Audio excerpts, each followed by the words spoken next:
ఉన్న బంగారాన్ని విడిపించి ఆ రోజు ఆన్లైన్ రేటుకే మేము కొంటాం. Sharma gold company. నమస్తే, మీరు చూస్తుంది సుమన్ టీవీ. నేను మీ కీర్తి. నాతో పాటు ఉన్నారు ప్రముఖ ఆస్ట్రాలజర్ సుభాష్ శర్మ గురుగారు. నమస్తే గురుగారు. గురుగారు, సెప్టెంబర్ 18న పాక్షిక చంద్రగ్రహణం. మన దేశంలో లేకపోయినా కూడా ఇతర దేశాల్లో ఉన్న మన తెలుగు వారి కోసం మనం ఏం తెలియజేస్తాం? తెలియజేస్తున్నాము. ముందుగా ప్రేక్షకులందరికీ శ్రీమాత్రే నమః, శ్రీ గురుభ్యో నమః. జ్ఞానినాంనపి చేతాంసి దేవి భగవతి హిసా బలాయ కృషమోహాయ మహామాయ ప్రయశ్చతి. గ్రహణ ప్రభావం అనేటటువంటిది కనిపించినప్పుడే దాని ప్రభావం అనేటటువంటిది మన మీద పడేటటువంటి అవకాశాలు ఎక్కువగా ఉన్నాయి. మనకు జ్యోతిష గ్రంథం ప్రకారం గ్రహణ ప్రభావం అనేది భారతదేశంలో కనిపించదు కాబట్టి దాని విధి విధానాలు మనం పాటించవలసినటువంటి అవసరం మనకు లేదు ఫస్ట్ ఆఫ్ ఆల్. కాకపోతే ఏంటి అంటే మన సనాతన ధర్మంలో భారతీయులు అందరూ కూడా తలామూలల విస్తరించి ఉన్నారు. ఒక్కొక్క దేశంలో చాలామంది అనేక దేశాల్లో మన భారతీయులు అందరూ ఉన్నారు. సనాతన ధర్మం పాటించే వాళ్ళు ప్రతి ఒక్కరు కూడా ఆయా ప్రదేశాల్లో ఉన్నటువంటి వారు ఈ యొక్క గ్రహణ నియమాలు పాటించాలి అని చెప్పడం జరిగింది. అయితే ముఖ్యంగా గ్రహణ నియమాలు ఎవరు పాటిస్తారు? గర్భిణీ స్త్రీలు మాత్రమే గ్రహణ నియమాలు మాత్రం పాటిస్తారు. మిగతా వాళ్ళు అంటే ఆయా దేశాల పద్ధతులు ఎలా ఉంటాయో మనకు తెలియదు. కాబట్టి మన సనాతన ధర్మంలో ఉన్నటువంటి హిందువులు ఎవరైనా ఆ దేశంలో ఉంటే ఫలానా ఈ సమయంలో గ్రహణం పడుతుంది, ఇది ఉదయకాలం పడుతుంది కాబట్టి మనకు ఇది చంద్రుడు అస్తమించేటటువంటి సమయం, అక్కడ ఉదయించేటటువంటి సమయం. కాబట్టి ఎక్కడైతే చంద్రుడు ఉదయిస్తున్నాడో ఆ ప్రదేశంలోనే దాని ప్రభావం అనేటటువంటిది ఎక్కువ పడేటటువంటి అవకాశం ఉంది. కనుక ఇప్పుడు అది ఎక్కడ ఉంటుంది? ఆఫ్రికా లాంటి ప్రదేశాల్లో, యూరోప్ లాంటి ప్రదేశాల్లో, దక్షిణ అమెరికా, ఉత్తర అమెరికా ప్రదేశాలలో మాత్రమే ఆ యొక్క గ్రహణ ప్రభావం అనేటటువంటిది ఉంటుంది. కనుక మన భారతదేశంలో గ్రహణం కనిపించదు కాబట్టి దాని నియమాలు కూడా పాటించవలసిన అవసరం మనకి ఎలాంటిది కూడా లేదు. కాకపోతే ఇది మన జ్యోతిష గ్రంథం రీత్యా ఇది ఉత్తరాభాద్ర నక్షత్రం మీనరాశి 2వ పాదంలో సంచరిస్తుంది కాబట్టి ఈ గ్రహణ సమయము ఆ సమయంలోనే గ్రహణం పడుతుంది కాబట్టి కొన్ని రాసుల వారికి శుభ అశుభ ఫలితాలు అనేటటువంటివి కలుగజేస్తాయి. ఇంకోటి ఏంటి అంటే గనక ఏవైనా గ్రహణాలు కానివ్వండి లేదా గ్రహ కూటములు కానివ్వండి, ఇవి దేశం మీద అలాగే ఈ యొక్క దేశ ఆర్థిక వ్యవస్థ మీద ప్రళయాల మీద దారి చూపించేటటువంటిదే తప్ప మనుషుల మీద అతి తక్కువగా చూపించేటటువంటిది ఈ గ్రహణ ప్రభావాలు.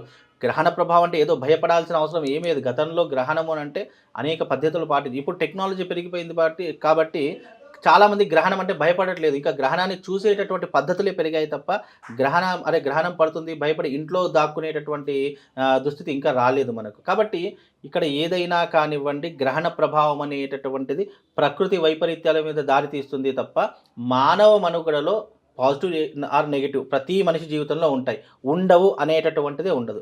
కాబట్టి ప్రతి దానికి గ్రహణమే కారణము అని చెప్పేసి, మనం చేసిన తప్పులకు కూడా దేవుడే కారణం అని చెప్పేసి అనవసరంగా భగవంతుని మీద నీలాపనిందలు వేయకూడదని నా ఉద్దేశం. ఎందుకంటే గ్రహణం అనేటటువంటిది అది ఏ దశలో పడుతుంది, ఏ రాశిలో వస్తుంది, ఏ నక్షత్రం ప్రభావం మీద వస్తుంది అనే దాని మీద మనం ప్రకృతి వైపరీత్యాల గురించి చెప్పాలి. అయితే ప్రజలందరూ అలర్ట్గా ఉంటారు. అంతేగాని ఈ గ్రహణ ప్రభావం అనేటటువంటిది పాజిటివ్ నెగిటివ్ ప్రతి మనిషి మీద ఏదో సందర్భంలో దాని ఇంపాక్ట్ అనేది పడుతూనే ఉంటుంది. కానీ మనిషి మీద పడితే ఆ మనిషి దానికి చేసుకోవాల్సినటువంటి ప్రత్యామ్నాయాలు చాలా ఉన్నాయి. కాకపోతే ప్రకృతిలో వచ్చే వైపరీత్యాలు ఆపేటటువంటి శక్తి సామర్థ్యాలు మన దగ్గర లేవు. కాబట్టి మొన్న మధ్య మనం చూసాము ప్రకృతి తల్లి విజృంభించింది. వాయనాడులో చూసుకున్నా ప్రకృతి విభజించింది, దాదాపుగా విజయవాడలో చూసుకున్నాము, అలాగే ఆంధ్ర ఏపీలో మహారాష్ట్రలో చూసుకున్నాం, అలాగే ఈ మధ్యకాలం చైనాలో కూడా చూసాం కదా. చైనాలో తీరనటువంటి వాయు ప్రమాదం వచ్చింది, అలాగే ఈ యొక్క జల ప్రమాదం కూడా ఏర్పడింది. ఇలా అనేక సందర్భాలు ఇవన్నీ ఎందుకు ఏర్పడతాయి? గ్రహకూటం, గతంలో పంచగ్రహ కూటం ఏర్పడినప్పుడు చెప్పినటువంటి సంఘటనలు ఉన్నాయి. మనుషులు ఎప్పుడు నమ్ముతారో తెలుసా? ఆ టైంలో చెప్పింది ఎవరూ నమ్మరు. అది ఎప్పుడైతే వచ్చి నెత్తి మీద పడుతుందో అరే ఇది నిజంగానే జరిగింది అప్పుడే చెప్పారు కదా అని చెప్పి మన సనాతన ధర్మంలో ఏంటి అంటే కంటితో చూస్తేనే నమ్ముతారు, కంటితో చూడకుండా ఏదీ లేదు అని చెప్పేటటువంటి దౌర్భాగ్య స్థితిలో మనం ఉన్నాం. కానీ కంటికి కనిపించనటువంటి శక్తి కూడా మన సనాతన ధర్మం మనకు అందించింది, అదే జ్యోతిష్యము. నీకు భవిష్యత్తులో ఏం జరుగుతుందో అనేటటువంటి సూచనాప్రాయంగానే చెప్తాం. ఏదైనా సరే సూచనాప్రాయమే, ఇక్కడ ఖచ్చితంగా జరుగుతుంది అని చెప్పడానికి కూడా అవకాశం లేదు. కనుక ఏదైనా కూడా ఇవన్నీ గ్రహణ ప్రభావాలు, ఈ గ్రహ కూటములు అనేటటువంటివి ప్రకృతి వైపరీత్యాలకు దారితీస్తుంది. కాబట్టి ఇది ప్రకృతి పరంగా ఇది గతంలో దాదాపుగా 12 ఏళ్ల క్రితమే వచ్చింది ఇలాంటి గ్రహణం. మళ్ళీ ఇప్పుడు వస్తుంది అని అంటే మళ్ళీ ఈ గ్రహణ ప్రభావము వచ్చే నెల 18వ తారీఖు వరకు మళ్ళీ ప్రకృతి వైపరీత్యాలు జరిగేటటువంటి సూచనలు ఉన్నాయి.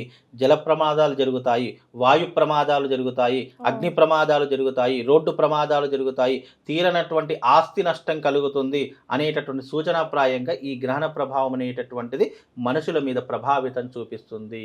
అది ఆయా ప్రాంతాల వారికి కొన్ని, ఇప్పుడు ఇది మీనరాశిలో సంచరిస్తుంది కాబట్టి, మీనరాశిలో గ్రహణం పడుతుంది కాబట్టి, మీనరాశి అంటే ఏంటి, జలరాశి అని చెప్పడం జరిగింది. అంటే నీటికి సంబంధించినటువంటి రాశి కనుక ఈ యొక్క గ్రహణ చంద్రగ్రహణం, పాక్షిక చంద్రగ్రహణం ఏదైతే ఉంటుందో ఈ యొక్క గ్రహణ ప్రభావం వచ్చే నెల 18వ తారీఖు వరకు అనేక జల ప్రమాదాలు జరిగే అవకాశాలు ఎక్కువగా ఉంటాయి. సముద్రాలు కానీ నదులు కానీ ఉప్పొంగేటటువంటి అవకాశాలు ఎక్కువగా ఉంటాయి. దానివల్ల ఆ తీర ప్రవాహ ప్రాంతంలో ఎవరైతే ఉంటారో వాళ్లకు ఆస్తి నష్టం జరగడము, లేదంటే ప్రాణ నష్టం జరిగేటటువంటి సంఘటనలు, సూచనలు ఎక్కువగా జరుగుతాయి. కాబట్టి ఆయా ప్రదేశాల్లో ఉన్నటువంటి వారు జాగ్రత్త తీసుకోవాలి. వీలైనంత వరకు అక్కడ సముద్ర తీరంలో ఉన్నటువంటి వారు కానివ్వండి, నదీ తీర ప్రాంతాల్లో ఉన్నటువంటి వారు, చెరువులు, ఈ ఆనకట్టలు ఇవన్నీ కట్టినటువంటి ప్రదేశాలు ఉంటాయి కదా, అవి తెగిపోయేటటువంటి అవకాశాలు ఉంటాయి. కాబట్టి ప్రకృతి వైపరీత్యాలు ఇలాంటి జరిగే సూచనలు ఉన్నాయి. కాబట్టి ఈ విషయాల్లో జాగ్రత్తగా ఉండండి, అప్రమత్తంగా ఉండండి. వీలైనంత వరకు మీ దగ్గరలో ఏదైనా నదీ తీర ప్రాంతాలు ఉంటే అక్కడ నుంచి కొన్ని రోజులు, అంటే 1 నెలనో 2 నెలలో వేరే దగ్గర ఉండడానికి ప్రయత్నం చేయండి. ఇలాంటివి చెప్పాలి తప్ప గ్రహణ సమయంలో ఏముంటుందండి, గ్రహణ సమయంలో భగవత్ ఆరాధన చేసుకోమని మాత్రమే మనకు శాస్త్రం చెప్పింది తప్ప ఇదేదో గ్రహణం మనిషిని ముంచేస్తుంది, మనిషిని నాశనం చేస్తుంది అనేటటువంటి ప్రభావం కాదు. ఏదైనా విపత్తు జరిగే అవకాశం ఉంది, ఆ సమయంలో మనిషి దైవాన్ని నమ్ముకోవాలి. దైవాన్ని నమ్ముకున్నప్పుడు దైవం గనక మనకు పాజిటివ్ ఎనర్జీ ఇచ్చింది అనుకోండి, ఎలాంటి గ్రహణాలు కూడా ఎవరికి ఏం చేయవు. కాబట్టి గ్రహణ ప్రభావము మనిషి మీద కొంతవరకు మాత్రమే దాని ప్రభావం చూపిస్తుంది. అంటే 100లో 10% మనిషి మీద చూపిస్తే 90% ప్రకృతి మీద చూపిస్తుంది. కాబట్టి ఈ 10% మనం ఎలాగోలాగో బయటపడతాం, కానీ 90% జరిగే ప్రమాదాలు ఎవరూ ఆపలేరు. ఇప్పుడు ఇంత పెద్ద ప్రమాదాలు జరిగి ఎవరైనా ఆపారా? ఆపలేదు. కాకపోతే అవి జరిగినప్పుడు దాన్ని పరామర్శించడానికే వెళదాము తప్ప అంతకుమించి మనం చేయవలసింది ఏం లేదు. కాబట్టి ఈ గ్రహణ ప్రభావం మనుషుల మీద 10% మాత్రమే ప్రభావం చూపిస్తుందండి. రైట్. సో గ్రహణాలు అంటేనే దాన ధర్మాలు అంటూ ఉంటారు కదా గురుగారు. ఇప్పుడు ప్రకృతి వైపరీత్యంతో కూడా మనం బయటపడాలి అని అంటే ఎలాంటివి చేయాలంటారు? అయితే ఇక్కడ గ్రహణ సమయంలో చేసేటటువంటి కొన్ని దానాల గురించి సనాతన ధర్మం మనకు తెలియజేసింది. అంటే ఎలాంటి దాన ధర్మాలు చేయాలంటే, ఇది చంద్రగ్రహణం కాబట్టి చంద్రుడి యొక్క వెండి ప్రతిమను చేయాలి. అలాగే ఒక సర్ప ఆకారంలో ఉన్నటువంటి ఒక వెండి ప్రతిమను, ఈ రెండింటినీ కూడా ప్రతిమలుగా చేసేసి ఆవు నెయ్యిలో ముంచి ఒక పళ్ళెంలో ఆవు నెయ్యి పోసి ఆ 2 ప్రతిమలు ఆ రోజున గ్రహణం విడిచిన తర్వాత ఆ రోజున బ్రాహ్మణులకు ఆ యొక్క దానం చేయడం వల్ల విశేషమైనటువంటి పుణ్యం కలుగుతుంది. గ్రహణ ప్రభావం నుంచి అధిగమించేటటువంటి అవకాశాలు ఉంటాయి. అదే రకంగా దానితో పాటుగా ఈ యొక్క స్వయం పాక దానం, మనం వండుకునేటటువంటి పప్పులు, ఉప్పులు, బియ్యము, కూరగాయలు ఇలాంటి వస్తువులు కూడా బ్రాహ్మడికి ఆ రోజున, ఎందుకంటే బ్రాహ్మడి ఇంటికి వచ్చి భోజనం చేసేటటువంటి పరిస్థితులు ఈ మధ్యకాలంలో లేవు కనుక మనం ఏం చేస్తామంటే మన ఇంట్లో వండుకునేటటువంటి వస్తువులు ఆ బ్రాహ్మడికి అన్నదాన రూపకంగా ఇస్తే గనక ఆ రోజున వండుకొని అవి భుజిస్తే గనక ఈ గ్రహణ ప్రభావం తొలగిపోయేటటువంటి అవకాశాలు ఉంటాయి. వీలైనంత వరకు గ్రహణ సమయంలో నదీ స్నానం ఆచరించాలి. నదీ తీర ప్రవాహ ప్రాంతంలో కూర్చుండి బ్రాహ్మణులైతే గాయత్రీ జపము, ఇతరులు ఎవరైనా ఉన్న, ఇప్పుడు గ్రహణ ప్రభావం అనేటటువంటిది ముఖ్యంగా కొన్ని రాసుల వారికి శుభ అశుభ ఫలితాలు ఇస్తుంది. ఎవరికైతే శుభ ఫలితాలు ఉన్నాయో వాళ్ళు కూడా గ్రహణ జపం చేయించుకోండి. అశుభ ఫలితాలు ఉంటే ఎలాగనే చేసుకుంటారు, మాకు శుభంగా ఉంది, మాకు అదృష్టంగా ఉందని చెప్పేసి ఊరికే కూర్చోకుండా గ్రహణ సమయంలో ఏదైతే మనం జపం చేసినా, హోమం చేసినా, లేదు దైవారాధన చేసినా, ఏదైనా శ్లోకాలు మనం చదువుకున్నా దాని యొక్క ప్రభావము ఒక్కసారి చదివితే 10ంతల పుణ్యం అనేటటువంటిది మన ఖాతాలో జమ అవుతుంది.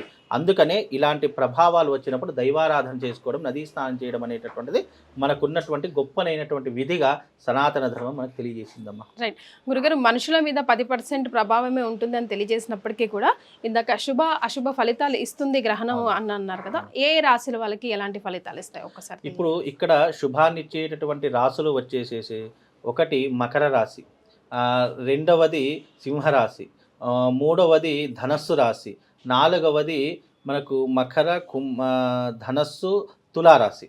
ఈ రాసుల వారికి శుభ ఫలితాలు అనేటటువంటి ఎక్కువగా కనిపిస్తూ ఉన్నాయి. ఇక అశుభ ఫలితాలు మధ్యమ ఫలితాలు అనేటటువంటి కూడా, ఇక మిగతా రాసుల వారందరికీ కూడా అశుభ ఫలితాలు. ఇది ఎస్పెషల్లీ మీనరాశిలో పడుతుంది కాబట్టి దాని ముందున్నటువంటి రాశి వెనకున్నటువంటి రాశుల మీద ప్రభావం విపరీతంగా చూపిస్తుంది. కుంభరాశి అంటే ఇప్పుడు మీనరాశిలో పడుతుంది, దాని వెనక ఉన్నటువంటి రాశి కుంభరాశి, దాని ముందున్నటువంటి రాశి మీనరాశి తర్వాత మేషరాశి. ఈ 3 రాశుల వారికి ఈ యొక్క గ్రహణ ప్రభావం విపరీతంగా ప్రభావం చూపించి నష్టాన్ని కలిగించేటటువంటి అవకాశము చాలా ఎక్కువగా ఉంటుంది. కనుక ఈ 3 రాశుల వారు ఎవరైతే ఉన్నారో, అలాగే పూర్వాభాద్ర నక్షత్రం ఉన్నటువంటి వాళ్ళు, అలాగే ఈ యొక్క రేవతి నక్షత్రం ఉన్నటువంటి వారు, హస్తా నక్షత్రం ఉన్నట్టు ఈ 3 నక్షత్రాల వారు ఎవరైతే ఉన్నారో వాళ్ళు తప్పకుండా భగవంతుడి యొక్క నామ సంకీర్తనం చేసుకోవాలి, జపం చేసుకోవాలి. వాళ్ళు ఆ రోజున చేసుకోవాల్సినటువంటి జపం చెప్తాను. ఆ జపం వాళ్ళ ఇంట్లో కూర్చుండి చేసుకున్న అనేక విధములైనటువంటి పుణ్య ఫలితాలు కలుగుతాయి. వీలైతే నది దగ్గర ఉంటే లేదా సముద్రం దగ్గర ఉంటే, ఏదైనా మీకు ప్రవాహ ప్రాంతాలు ఏదైనా దగ్గరలో ఉంటే, ఇతర దేశాల్లోనే వస్తుంది కాబట్టి గురుగారు, ఇతర దేశాల్లో వస్తుంది. కాకపోతే మన వాళ్ళు కూడా లేనిది ఉన్నట్టుగా భావన చేసుకుంటారు, భయపడిపోతుంటారు. కొంతమంది అయ్యో ఉంది కదా మనం కూడా చేసుకుంటే తప్పేముంది, చేసుకోవడంలో తప్పేం లేదు, ఎందుకంటే మనం దైవాన్ని ఆరాధిస్తున్నాం, ఇక్కడ వేరే పని ఏం చేయట్లేదు. కాబట్టి ఒకవేళ నీకు ఉంది, నా మీద ఇంపాక్ట్ చూపిస్తుంది అనేటటువంటి భయం నీలో ఉన్నట్టయితే ఇలాంటి క్రతువులు చేసుకో, దాన ధర్మాలు చేసుకో. చక్కగా పేద ప్రజలు ఎవరైతే ఉంటారో, పూటికి గతి లేనటువంటి వాళ్ళు ఉంటారు, అలాంటి వారికి కాస్త అన్నదానం చేసినటువంటి పుణ్య ఫలితాన్ని నీ ఖాతాలో వేసుకో. వీలైతే ఓం హ్రీం క్రీం సోమాయ నమః అనేటటువంటి మంత్రాన్ని చదువుకుని, ఇది చంద్రుడికి సంబంధించిన బీజాక్షరము. ఈ మంత్రాన్ని చదువుకున్నా కానీ ఆ గ్రహణ ప్రభావం మన మీద పడకుండా మనకు ఒక రక్షణ కవచంలా, ఒక ప్రొటెక్షన్లా ఈ యొక్క పుణ్య ఫలితం మనల్ని రక్షిస్తుంది. కనుక ఏదైనా మనం పుణ్యాన్ని సంపాదించుకోవడానికే చేస్తాం క్రతువులన్నీ కూడా. అలాగే ఈ గ్రహణ ప్రభావం ఏదైతే ఉంటుందో అది భారతదేశంలో కనిపించదు. కాకపోతే నా ఉద్దేశంలో కనిపించని దానికి అనవసరంగా భయాందోళన పడిపోయి ఇప్పుడు ఎగ్జాంపుల్ మూఢనమ్మకాలు అని అంటూ ఉంటారు. ఎందుకు మూఢనమ్మకాలు? ఇగో ఇలా లేనిది ఉన్నట్టుగా చెప్తే ప్రజలందరూ విశ్వసించేటటువంటి కూడా విశ్వసించకుండా పోతారు, అంటే నమ్మేటటువంటివి కూడా నమ్మకుండా పోతున్నారు. కనుక మనం ఏది ఉన్నది ఉన్నట్టు చెప్పాలి. మనకు గ్రహణం కనిపించనప్పుడు దాని ప్రభావం మన మీద పడనప్పుడు మనము దాని నియమాలు పాటించవలసిన అవసరం కూడా లేదు. ఒకవేళ నీకు ఉంది అని నువ్వు భయపడిపోతే నీ భయానికి విరుగుడేంటి అంటే, ఇగో ఇది మంత్రం చదువుకో, చక్కగా దైవ బలాన్ని నీ సొంతం చేసుకో. అప్పుడు భగవంతుని నమ్ముకుంటే ఎన్ని గ్రహణాలు వచ్చినా ఏమీ కాదమ్మా. ఫైనల్లీ యూనివర్సల్ మనకు కనెక్ట్ అయింది, భగవంతుడి అనుగ్రహం సంపూర్ణంగా మన మీద ఉంది అని అంటే ఎన్ని గ్రహణాలు వచ్చినా కూడా ఆ భగవంతుడు జగన్మాత అమ్మవారే చూసుకుంటుందమ్మా. థ్యాంక్ యూ సో మచ్ గురుగారు, ధన్యవాదాలు.